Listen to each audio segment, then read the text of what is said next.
ముందుగా cement shelves ఈ విధంగా పోయడం జరుగుతుంది.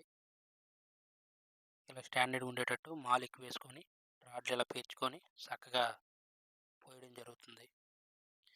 ఇలా ఉంటే స్టాండర్డ్‌గా ఉంటాయండి. మనకి గ్రానైట్ రాళ్ళు ఇలాంటివి కాకుండా ఇలాగైతే మనకి స్టాండర్డ్‌గా ఉంటాయి. ఎంత వెయిట్ అయినా కాస్తాయన్నమాట. దాన్ని బట్టి మనం సిమెంట్ సెల్ఫ్ పక్కాగా ప్లాన్ చేసుకోవాలన్నమాట. సిమెంట్ సెల్ఫ్‌లే ఇంపార్టెంట్ కాబట్టి ఏ బలానికైనా దేనికైనా పర్ఫెక్ట్‌గా ఉంటాయి. ఇలా మనం ప్లాన్ చేసుకుంటే ఇంకా స్టాండర్డ్ లైఫ్ లాంగ్ స్టాండర్డ్‌గా ఉంటాయి. దీనివల్ల మనకి చాలా గట్టిదనం ఉంటది. ఐరన్ కూడా చాలా దగ్గర దగ్గర ఏస్తామండి. చాలా చక్కగా పేర్చి ఇలా మాల్ దగ్గరగా అంగుళం థిక్‌నెస్ వచ్చిద్దండి. అంగుళం థిక్‌నెస్ వచ్చి ఫినిషింగ్ కూడా నీట్‌గానే వస్తది. మీరు చూసిన వీడియోలో చూసే ఉంటారు. ఆ వీడియోలో ఎలా ఉందో అలాగే నీట్‌గా ఫినిషింగ్ గూడా వస్తుంది.